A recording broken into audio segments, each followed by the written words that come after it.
बिहार सरकार के कृषि मंत्री कुमार सर्वजीत 2 नवंबर को दरभंगा के दिल्ली मोड़ अवस्थित मखाना अनुसंधान केंद्र का किया निरीक्षण के दौरान उन्होंने देखा कि किस तरह से मखाना का बीज को गर्म करके मशीन द्वारा फोड़ा जाता है और उसमें से मखाना निकाला जाता है। पत्रकारों के सवालों का जवाब देते हुए उन्होंने माना कि विगत 2 से 3 वर्षों में मखाना की कीमत में गिरावट आई है। इससे हमारे मखाना किसानों में मायूसी आई है। इसके लिए 28 एवं 29 नवंबर को बापू सभागार पटना में एक सेमिनार का आयोजन किया गया है, जिसमें अन्य राज्यों से मखाना के बड़े बड़े व्यापारियों को बुलाया गया है। इस सेमिनार में हम जानना चाहेंगे कि किस तरह से मखाना के किसानों को अधिक से अधिक लाभ पहुंचाया जा सके। पत्रकारों ने इनसे कई सवाल किया। एक सवाल के जवाब में इन्होंने स्पष्ट कहा कि कुछ लोग सरकार को बदनाम करना चाहते हैं। वहीं इन्होंने स्पष्ट कहा कि स्थानीय विधायक सांसद को भी चाहिए कि इस अनुसंधान केंद्र की उन्नति के लिए आवाज़ उठावें। इस अवसर पर इन्होंने यह भी स्पष्ट कहा कि इस परिसर में किसानों के लिए एक हॉस्टल बनाया जाएगा, जिसमें किसान रह के अपना प्रशिक्षण प्राप्त करेंगे। उन्होंने कहा कि जिस प्रकार से यहाँ मखाना का खेती होता है, यहाँ अनुसंधान केंद्र जो है, इससे यहाँ के किसानों को पूर्णतः लाभ नहीं मिलता है, जो काफ़ी चिंता का विषय है।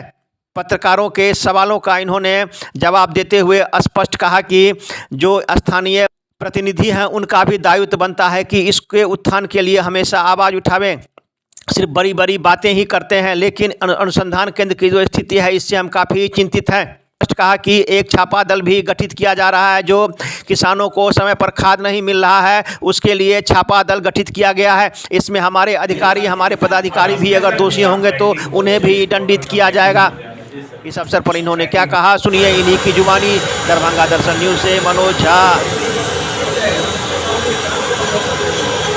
को विजिट किए हैं, क्या पाएँ आप, क्या लग रहा है इसको देख करके? देखिए, हमारा मकसद है कि इधर 2-3 सालों से मखाना का रेट जो है बहुत काफ़ी डाउन हुआ है, जिससे हमारे किसान में मायूसी है। तो 28 और 29 को बापू सभागार में हमने एक सेमिनार बुलाया है, जिसमें किसान भी रहेंगे और जो मखाना का व्यापार करना चाहते हैं, जो बड़ी बड़ी इंडस्ट्री है, जो बने इसका कारोबार में लिप्त है, सबको हमने बुलाया है और एक सेमिनार करके, और हम देखना चाहते हैं कि हम किसानों को ज़्यादा से ज़्यादा मखाना की खेती, जो उत्पादन को बढ़ाएं और किसान को फ़ायदा हो।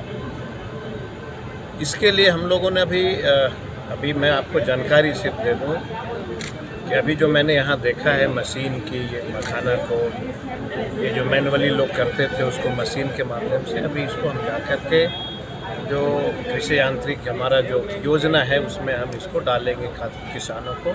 जो 90% सब्सिडी है, उसको हम किसान को दें। स्टोरेज की समस्या है, प्राइवेट कंपनियां आती हैं और अपना स्टोरेज करती है और किसानों से औने पौने दाम में वो खरीदती है।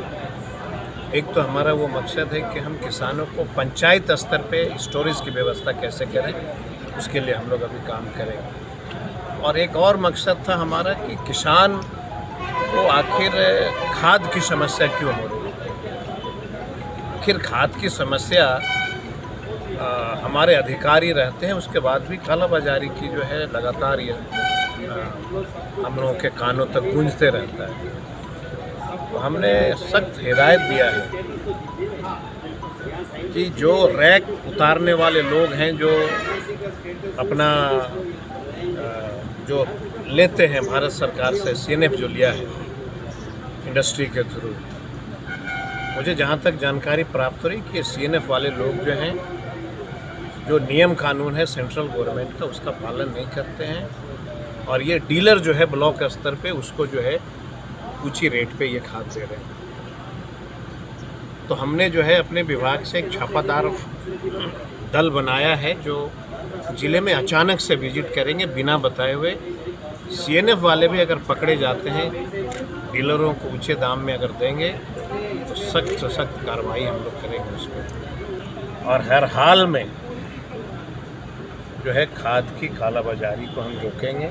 ये सरकार का जो है कुछ लोग जो हैं इसमें मिले हुए हैं जो सरकार को बदनाम करना चाहता है, हम उसको छोड़ेंगे। सर कुछ लोग का मकसद क्या है सर? केंद्र भी सर जो डिमांड है उसके अनुसार खाद देने में सक्षम है क्या, कि जानबूझ के कुछ कम दिया जाता है, क्या है? क्योंकि मैं आरोप बहुत ज़्यादा फिर चर्चा करूंगा केंद्र के बारे में, तो शायद आप दिखा नहीं पाइएगा, नहीं मतलब एक इसलिए मानक उसको वहीं तक रहने अच्छा सर, दीजिए। आपने कहा कुछ लोग हैं, कुछ लोग कौन हैं जो बदनाम कर रहे हैं आपको? तो आप ही लोग न बताइएगा, आप पत्रकार हैं, कौन लोग कालाबाजारी में शामिल है, आप लोग से छुपा रहता है क्या?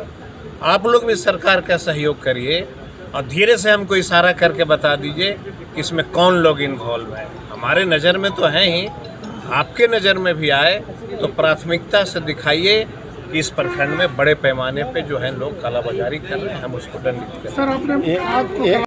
सर ये जो सिस्टम हम लोगों ने अभी बनाया है, और मैं आपको भरोसा दिलाता हूँ कि बड़े पैमाने पे हम जो हैं दंडित करेंगे, चाहे वो हमारे विभाग के अधिकारी की मिलीभगत हो, चाहे सीएनएफ वालों का जो रैक उतारते हैं चाहे उसकी मिलीभगत हो, चाहे जो बिचौलिया हैं, इसमें पूरे ज़िला में जो है ये मुहिम चला रहे हैं और बड़े पैमाने पे।